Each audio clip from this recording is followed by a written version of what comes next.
time. Lay it bare, you're not alone.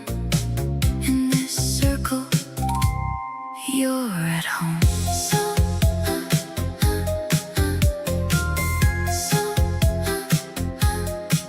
So write it down or say it loud.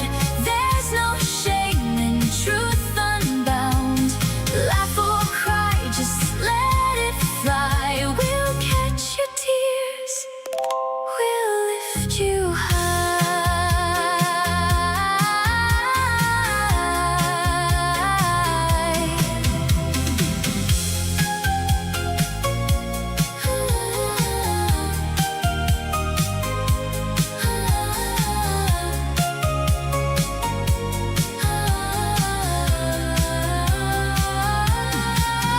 So speak your truth, don't be shy. We're all the same beneath the sky. Dear Jamie listens, no need to hide. Where stories live and hearts confide. Dear Jamie, let it show. You're among friends, you're home, you know.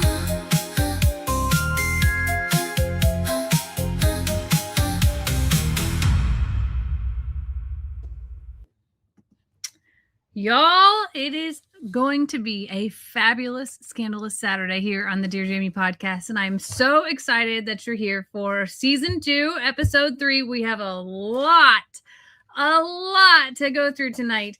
So welcome to Scandalous Saturday, the one night a week where we throw caution to the wind and dive headfirst into the stories that make you gasp, laugh, cringe, and wonder what in the world people are thinking.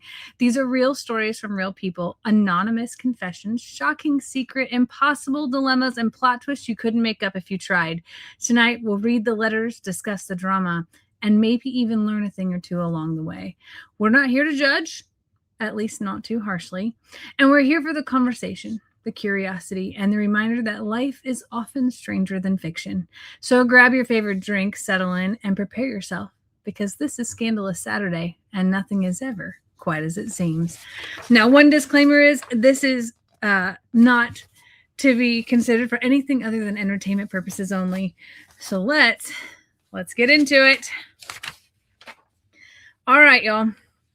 First, Dear Jamie letter. Dear Jamie, my husband and I have been married for 11 years. We have a good marriage, a healthy relationship, and what I thought was a pretty satisfying bedroom life. Apparently, he disagrees. About 6 months ago, he started casually bringing up the idea of a third. At first, I laughed because I thought he was joking. Then, he brought it up again, and again, and again. And every conversation sounds the same. It could be exciting. It doesn't have to mean anything. We would do it together. The problem is that every version of this fantasy includes another woman. I finally got tired of dancing around it and almost responded with, fine. I'll do it if the third person is another man. I haven't actually said it yet. Why? Because what if he says yes? At this point, I don't even know if I'm bothered by the request for 3 or by what his answer might reveal.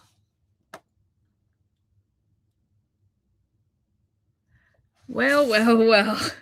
Isn't this quite the pickle to consider? Because I get the whole fine, I'll give in. Sure, we'll just do it as long as it's with opposite of what she thinks he's asking for. But I can also imagine that the fear of what if he says yes to that, because now she said yes and she's only doing it to be able to disprove or to shut it down or anything like that. But what if he actually says yes? Clearly she's not the one seeking this out or wanting it or anything. And listen, to each his own on things in life like that, but I probably have a bit of a skewed viewpoint on that I think that that fantasy is typically one-sided. And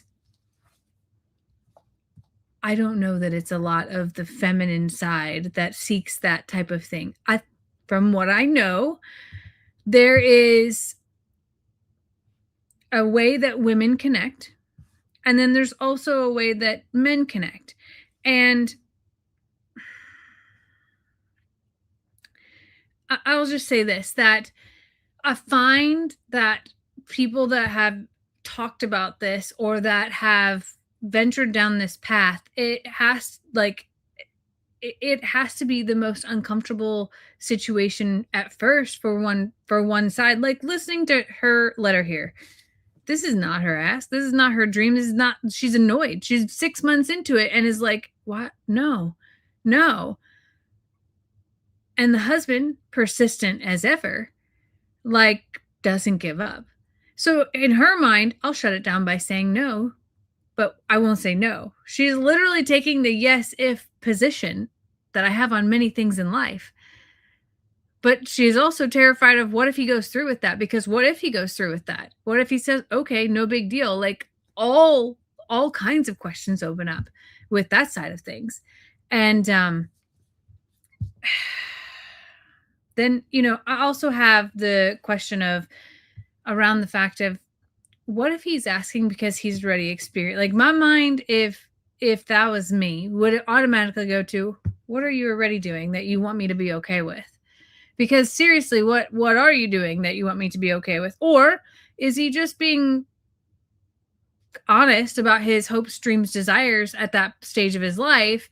And instead of saying this, he's saying this is what I want, instead of asking the question of like, where are you at? What do you want? Instead of just proposing it, he's proposing his idea on it. I just think like, that's a really hard like sell and surprise. And then also I totally get her fear of saying, if he says yes. But in her mind, don't you think that automatically goes to like this place of, is he unhappy? Does he just keep, if he keeps asking for it, he must like have it on his mind all the time, like what is enough and what's not good enough, and like an inward look to be able to think through about where does she fall in this relationship and all of that. I have so many questions, and I always think like, what if this was me? How would I react? And I am a yes if person and would probably think through that in a very similar way. Sure, just, plot twist it into something that he doesn't want. But what if he did want it? What if he still was open to it? Yikes.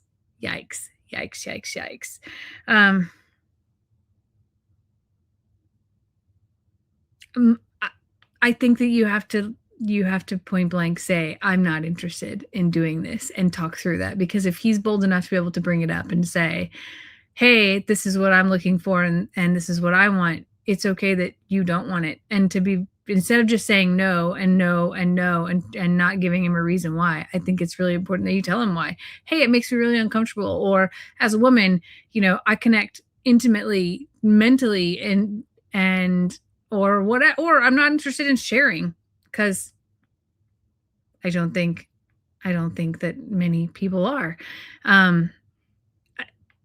Depends on your relationship, depends on your own wants and desires, depends on so many things. But if you're already trying to shut it down with an answer, I think it's better just to say like, that's not my thing. If you already know that you don't want him to say yes to what you're offering as well. That's just my maybe. That's it. Okay.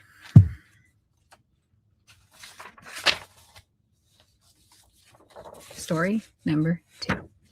Dear Jamie, I think I've accidentally become the villain in my own marriage. My husband works relentlessly and has spent years making sure our family never went without. I handle the bills, budget, groceries, insurance, savings, and every financial decision. The problem is that he hasn't actually bought anything in years. He truly has no idea what things cost anymore. Over the years, I've watched our savings slowly disappear. Not because we're reckless, but because life got more expensive while income mostly stayed the same. I've tried bringing it up, And his response is frustration. I work all the time. I don't know what else you want me to do. The truth is, I don't want him to work harder. I want to. I've been considering starting a side business or finding a way to earn income from home, but I'm afraid he'll hear, you're not doing enough. How do I tell my husband that I want to contribute financially without making him feel like he's failed?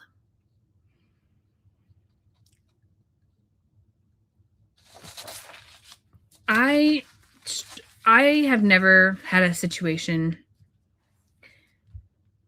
where I'm not the one who is handling finances and all of that, and not, and not responsible for it at all. So it's hard for me to put myself in this situation, but at the same time, I get someone who's just head down working and has no idea around the concept of how much things actually cost to be able to sustain the life that you once have. Today, the economy is not what anyone dreamed it would be, and it is hard out there. And I think that if you can communicate about what's going on,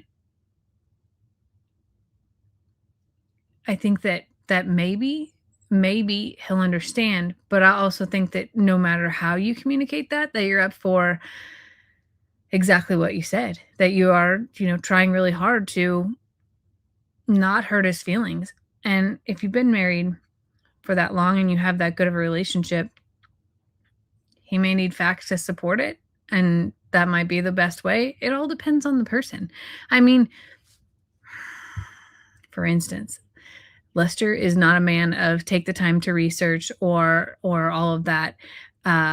He has to sometimes experience things for himself to understand what and how. And just like buying a house or looking at anything, he has to touch it, feel it, see it, experience it for it to become real, because just telling him about it or dreaming about it isn't real. And I would say that a lot of men are very much about touch it, feel it, see it, experience it to be able to do it. So being able to say those words and show it is probably very real, but then also having a plan of what you'll do and making sure to ease his mind that it's not going to take away from what you're doing, and that you're doing it out of the kindness of your heart, and you're not asking him to work any harder because he doesn't already, he already does. And I just think that doing it behind his back would be really hurtful for him to find out about it versus just doing it up front. And there's a lot that's going on in this world, and you're not alone in what you're experiencing by any means. And the fact that you've made it this far and are able to find another source and are looking to do that says a lot about who you are and your contribution to your marriage and your household. I think there's many people who would, if they've not worked, I think that some people would just want their partner to work harder and not change their lifestyle and not, flex to accommodate what the economy is going on. But just being able to say it up front and to show how, and show that you're not somebody who's ordering from Amazon 50 times a day and has the most expensive purses or all the things, the luxuries that sometimes we have to sacrifice to be able to get through these seasons of life. But telling him how you'll make that money, I don't imagine that you're sitting here saying like, I just want to sell feet pics or anything like that. But a side hustle is a side hustle, and maybe it's not forever either. But I think it's really, really powerful that you're willing to do that, and showing him how is probably the best way. But best of luck, and follow up with us so we can know how the conversation went. Okay. Next up, this one. Okay. My grandfather passed away last year, and we thought all the family secrets had finally come out. Boy, were we wrong. A few months later, my grandmother confessed that she had been hiding money throughout her marriage. Not in a savings account, but in hiding places. Inside books, in coat pockets, in freezer containers, in furniture, behind pictures, inside walls, buried outside even. When asked why, her simple answer was this: something always told me I should. At first we thought she was joking. Then we found $600 in a Bible. Then $2,000 taped inside a dresser. Then several $100s hidden inside an old boot. The problem is Grandma is still alive, but her memory isn't what it used to be. Every few weeks, she remembers another hiding place, and now the entire family is wondering how much money is still hidden somewhere on the property and whether some of it is gone forever. We call this Grandma's accidental treasure map, and the entire family is arguing left and right and wanting to be there so very often to be able to look for money. They say excuses, though, that they want to go help Grandma or they want to go help Grandma clean. But in reality, I know that they're always there looking for money. And my feelings are, what if they're finding money and taking it from her? What if they're not being honest? Because technically, that's still my grandmother's money. How do I handle this in the family as I am just the granddaughter? So I think that many people have come from an era where they don't trust banks, or they like to be able to have cash around, or that they just have a hankering that they should save it for a rainy day. And it sounds like grandma had a lot of needs to save for a rainy day. And it's sad because who knows how much there is and where it is. And it's even more sad that the family would take advantage of that and find excuses to go there. I would hope that the family is acting in the best interest, but I have a feeling that they're not.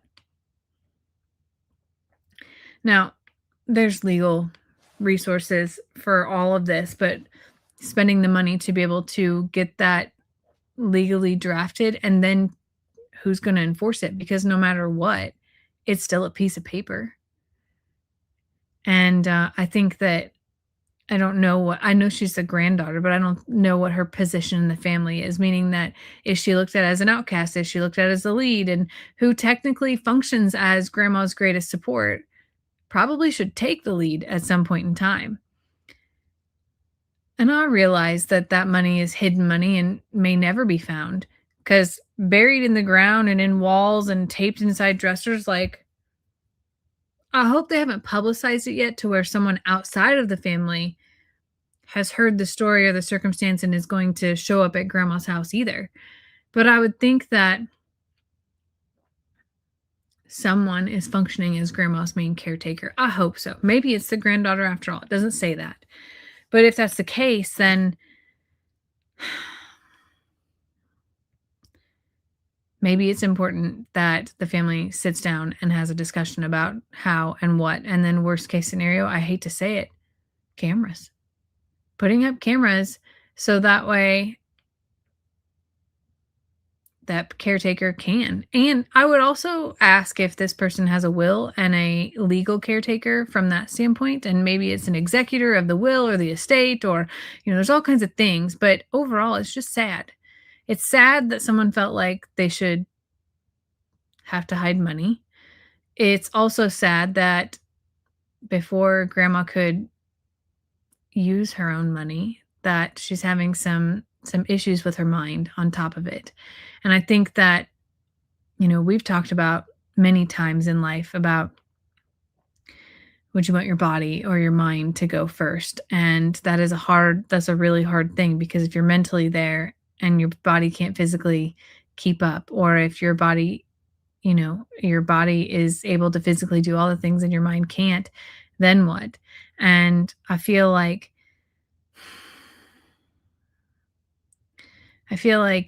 that people in general, and it's maybe not even the blood family, it might be the spouses or even connections that would fully take advantage of this circumstance. Money is like this thing that I've seen bring out the worst in families after deaths and the worst circumstances. And to be able to have no idea that it's there and to have this real life treasure hunt that seems all fun and innocent in the beginning is probably going to turn out to be one of the greatest divides of their family. And that's rather unfortunate. Again, I wish we could know more and ask more questions and talk about how, but my hope is that whoever, I keep wanting to say the matriarch of the family, as I think it usually is a daughter who is typically the caretaker, but that's just a stereotype, I guess, that I have in my head, because that's where I feel like I'll be someday, is taking care of my mother. As the oldest child, as the only daughter, the oldest daughter, whatever you want to say, like, I just feel like sometimes it happens. But ultimately, I hope that your family can come together and realize that this is technically grandma's money. And while she may not be mentally here today, it's still hers, and hers to spend and hers to deem as to where it goes as well. But I understand wanting to look for it and wanting to gather it all up and utilize it. After all, she may need medical care. She may need resources that go beyond just your family as well. And it would be really nice to have that. But ultimately, I hope that it doesn't divide your family, because I think that would be the biggest heartbreak of all as a grandmother, to watch your family fight over something as simple as money. I think that would be the greatest devastation of all, as someone who's overseeing their family and watching their family as their own demise is happening. All right. Story number 4. Dear Jamie, I'm going to try my hardest to keep this short and simple, as I'd like others to have a chance to get yours and others' opinions or advice on their own submissions as well. I've been inspired by your unwavering ability to handle work, farms, and personal life, and so much more. I'm 27, and though as a young woman who's hopelessly trying to find her own place in life, how did you find where you're supposed to be? I've endlessly tried new things, stopped what didn't work, and prayed that at some point I'll land on the right path. I'm currently attending university to earn my degree in Homeland Security and Counterterrorism this fall, but quite frankly, I have no idea if I have the gall, or different anatomy, being respectful of audience, to go after what lies on the other side of that. I'm not like many young women, but quite the opposite, and chase after adrenaline-filled careers. I daydream of them, but have never had the courage to step into the role while others do it effortlessly. From fast roping out of helicopters to protecting the innocent from the evil world, how do you know what's the right path? Or if it's not, then how do you end up on what is? To add to this, I've been dating a guy for 3 years who swears he's getting a divorce or decree this fall. I enlisted in the military over 2 years ago, but got out due to the possibility on being the other side of the world, separated from him and my mother. Looking back on this, I realize how wrong this was of me, not just for myself, but for my country. I put many things on pause for him, while very rarely ever getting the same in return. I love him dearly, or else I would have left by now. But how do you have the courage to put yourself first instead of allowing attachment to hold you back from endeavors? How do you find out if the man you've been dating for 3 years is actually getting a divorce? I don't want to contact the ex-wife and screw up his own life or the chance with his kids if he's ultimately been unfaithful, but that's the empath in me. I've tried searching for records online with no luck, as I thought you needed to file in order to get a decree, but according to him, a separation agreement is good enough for that. I don't know. Just writing this makes my blood pressure rise, because after 3 years, I'm still practically in the unknown. I have zero knowledge on how marriage or divorce filing works, and ultimately, if I'm being toyed with, then what's the point in holding back on my own life? Do I get a private investigator? I don't know. All jokes aside, any advice and opinions are welcome. Okay. First, I am a regular person who has made a million mistakes in life, and most of them lie in previous relationships and decisions I made around those. So I don't know if I'm the best person to be able to give this advice. But 43, almost 44-year-old Jamie has a lot more experience than 27-year-old Jamie did. And seeing this young lady at 27 years old with so much life ahead of her, I have to say it like it is, and I am going to put this in most matter-of-fact way that I can, and I hope that this does not hurt your feelings, but you already told me in this letter what you deserve. You already told me in this letter your own disbelief, your own doubts, and you already told me in this letter that you're being held back and that you made decisions based on someone else's maybe. Your life-altering dreams, decisions, and it is very hard to think for yourself. I still don't think that I do that, and I don't know if I ever will. Meaning that I don't know if I can put myself first. It is, to my core, not who I am. I understand that. But I wish that someone in my life would have pointed out the things that I was saying to them, the way that I'm pointing out what you're saying to me.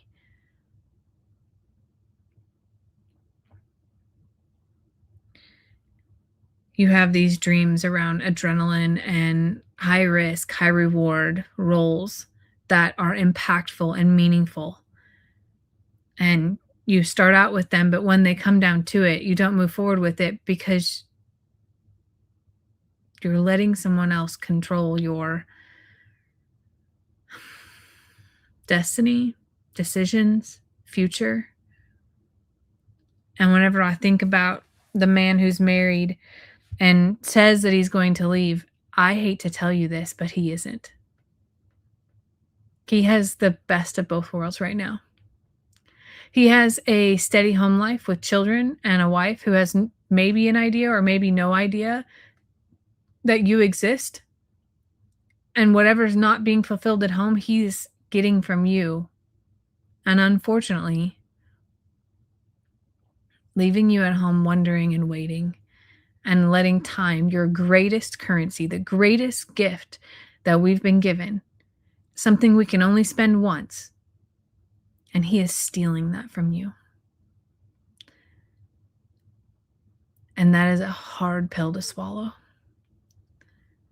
It's one thing if you choose to go down that endeavor and experience that and knowing that he has a wife and children and all those things, but to wait on a hope and a maybe is not fair to you. And 40-something-year-old you, I know, would tell 27-year-old you that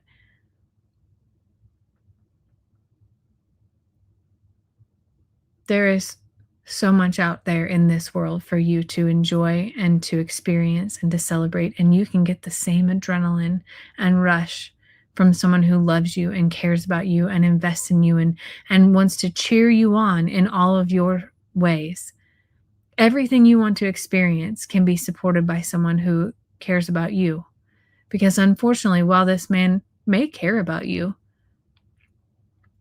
he is selfish enough to care about himself so much that he will not hurt just you, but he will hurt his wife and his children and risk all of that for his own glimmer of happy moments. And all while he's doing that, he doesn't have to give you his all. Well, you are sacrificing all of you, waiting.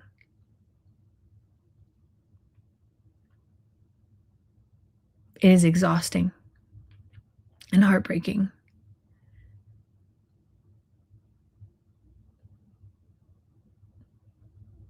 And even though he tells you he'll leave and all the moments that you do get together feel so real. I hate to say this, but it's only real for those moments. What's horrible is that you think you may know him, but you don't. You don't know anyone until you live with them, until you share finances with them, you share a home with them, you share a bathroom, a toilet, a pile of laundry, chores, responsibilities, the heartache of life. And unfortunately, you've gotten to experience all of the highlights of the things that he lets you experience. And some of those may be some of the darkest days of his life where he comes to you and you are his refuge. And you said you're an empath, so I would predict that you have been his cheerleader. And unfortunately, he hasn't been yours.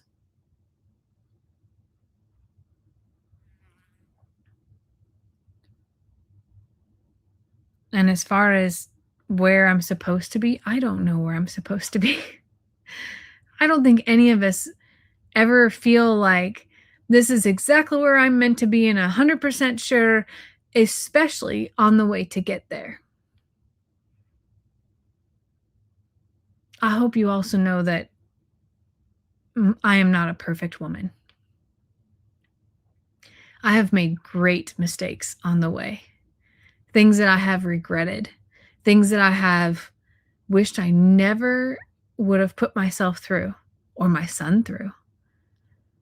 And even though you may say, but you just look so happy, you look all these things, I am happy.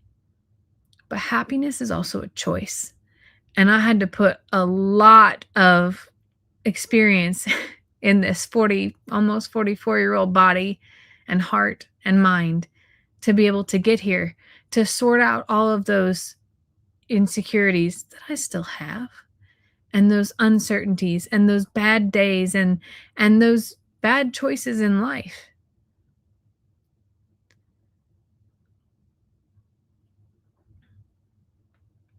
But I hate that he is stealing the one thing from you that you can never get back. Your time is everything. And the older that you get, the faster it goes.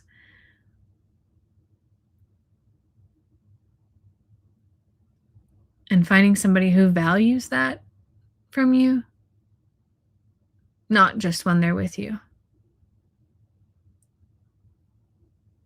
is where I think that you will find what you're looking for in a relationship.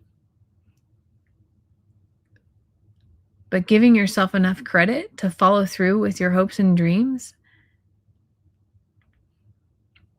it starts with you.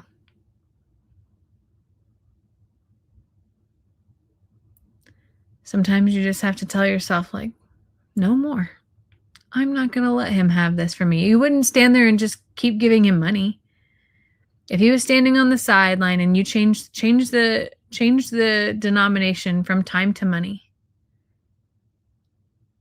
if you were the one giving him all of it and he contributed very little, even though he had plenty more to contribute, but he gave it to someone else instead of you,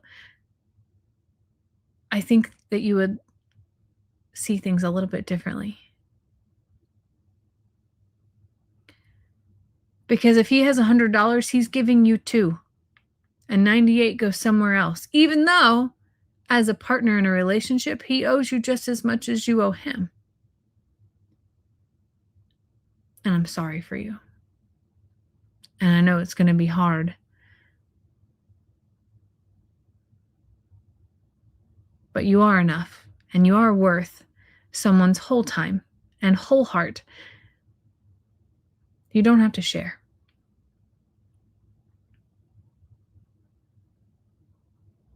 I hope that you do follow up with us and chase your dream. And it's okay if that dream changes too. You have to live. You're 27. Experience all that you want to. Do it while you can.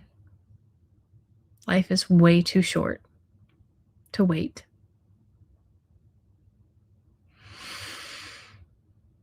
All right. The final story. The final story actually has a letter, and then I have 2 other follow-ups because I asked questions on this one. a lot of questions. Dear Jamie, I have been married for 15 years and have 3 children. Early in my marriage, I was unfaithful. When my children were born, I decided I was done living that way. So for the last 13 years, I have been faithful.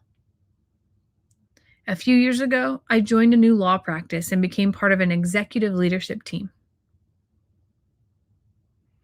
My boss is a woman, and she is also married. We travel to conferences a few times a year as an organization.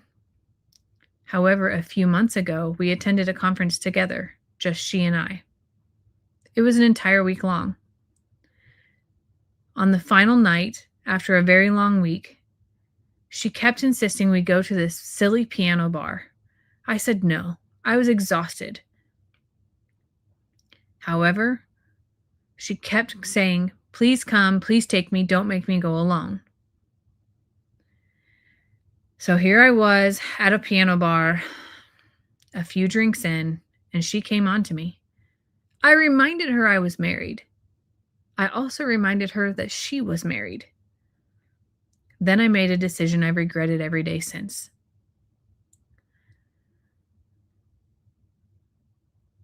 The following day, we had to ride back to the airport together in the rental car that I was driving, and then fly back home sitting next to each other.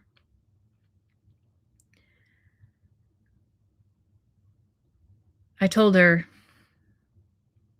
about all the things that I had done previously.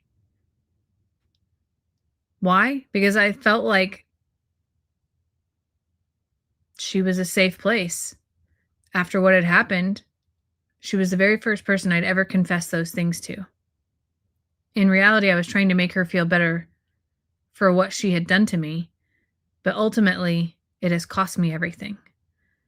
6 months later, what should have been a one-time mistake has become a relationship that I don't know how to escape. Every time I try to end it, she pulls me back in. If I leave, I risk my career. If I stay, I risk my marriage.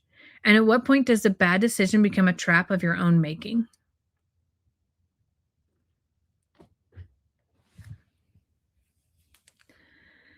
I think I'm most surprised by the flip of the story because I don't know why. I guess this is the stereotyping in me. I always feel like it's the man who comes on to the woman. So for the woman to be the one that comes on to a man,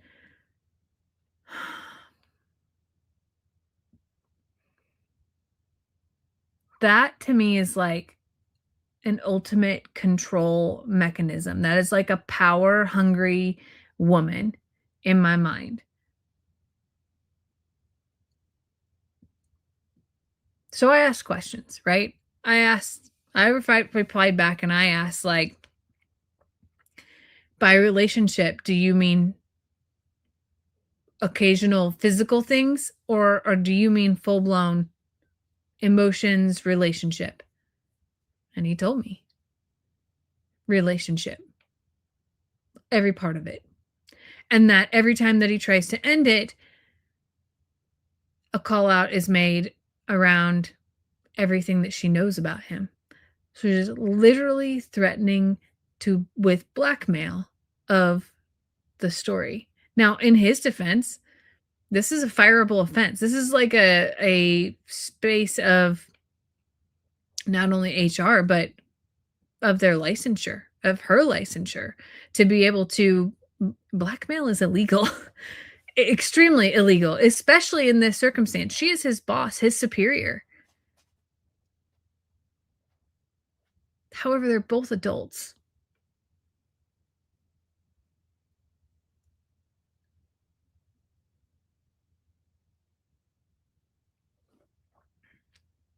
The thing is,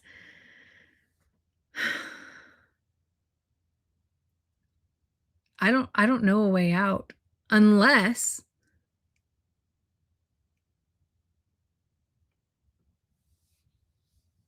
step one.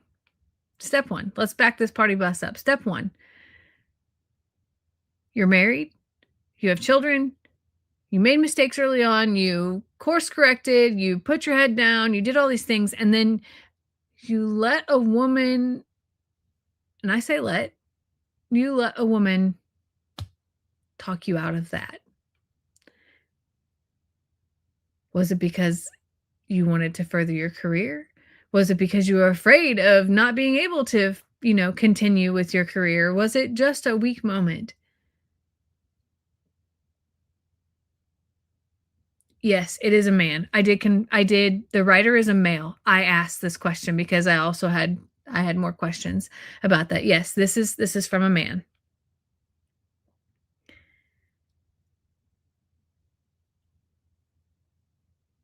There are all kinds of rules around sexual harassment, and I take relentless hours of education on that for work because it is absolutely not allowed in the workplace. However, beyond the first night and agreeing to it and moving forward with it doesn't hold up a lot because you're absolutely consenting unless you are being blackmailed. And if you're being blackmailed and threatened with your career and your job and your license and all of the things, like that probably is very relevant to be fearful of.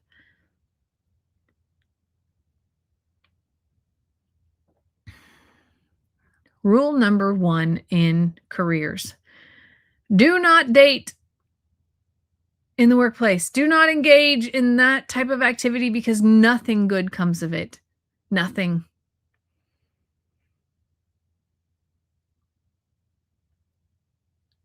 The only thing I can think of is that you have just as much power as she does.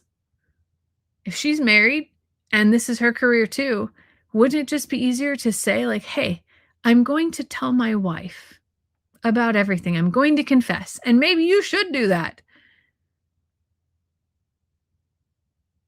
Because you have just a few things in your life to fix, right?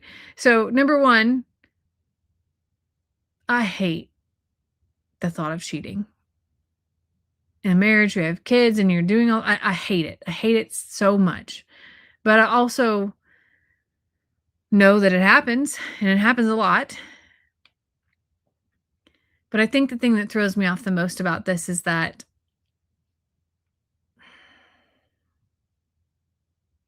it's so intertwined with so many parts of your life and so tangled up. And the only way that is like the for sure way out, and you would have to commit to fully following through with this, is to find a different job.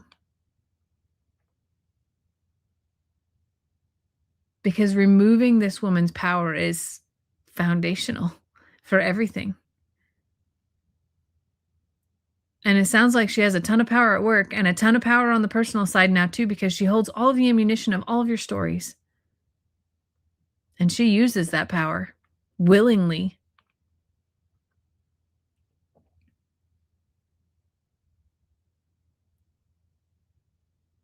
I think that if it was reversed, meaning that he was the superior and she was below him,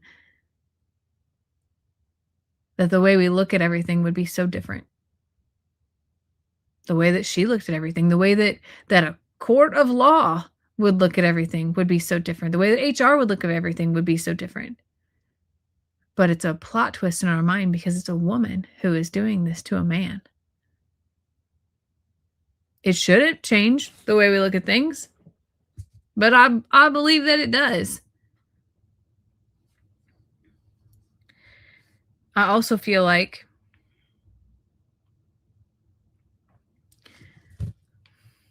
if you do end up changing jobs and removing yourself from that situation on a day-to-day basis, you also have to make a full cut. And then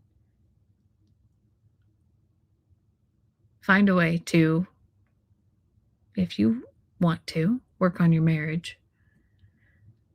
I think it's sad to me that the person that holds your deepest, darkest secrets is actually your enemy, is the person who held things over your head to be able to gain that information out of you. And it created this weird trauma bond safe place for you to dump all of your past infidelities into.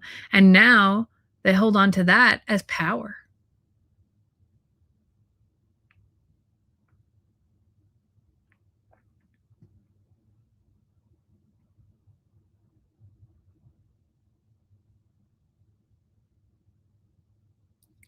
It's sad.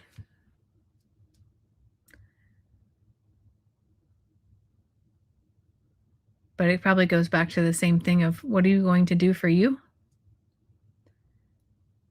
And are you going to let other people have power over your future, your decisions, your advancement in your career, your progression in your marriage? Would you want your kids to experience what you are? Would you want your kids to know what you're doing?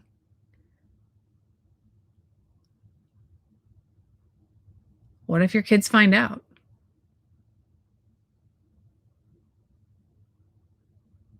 I think it all starts with you and taking your power back.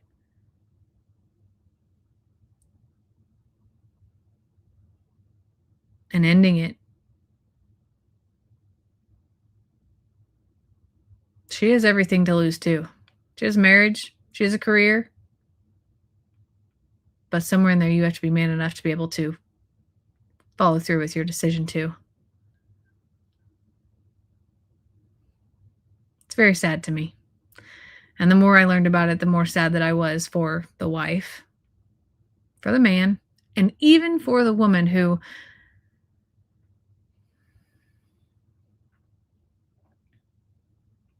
had such lack of control somewhere in her life that she thought she needed to exude it here.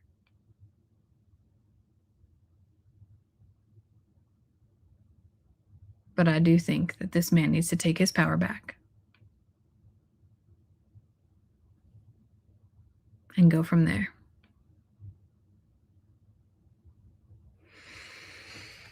Y'all, what a night. A plot twist, shrinking bank accounts, a treasure map, a 27-year-old, and a lawyer, all in one night on the Dear Jamie podcast for Scandalous Saturday. I hope you remember that every story has three sides.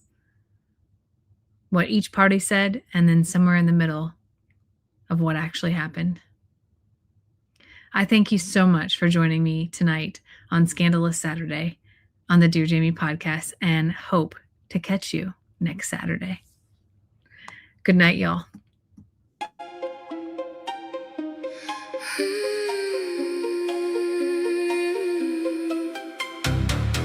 Dear Jamie, speak your mind. Here we leave no secrets behind. Lay it bare, you're not alone. In this circle, you're at home.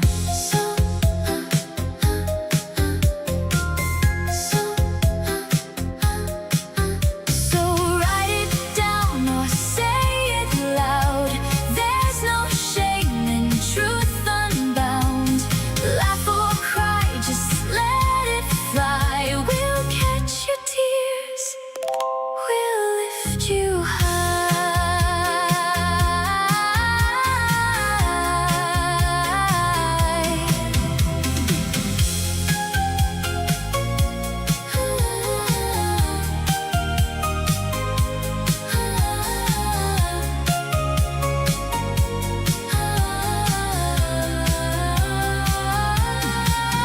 So speak your truth, don't be shy. We're all the same beneath the sky. Dear Jamie listens, no need to hide. Where stories live and hearts confide. Dear Jamie, let it show. You're a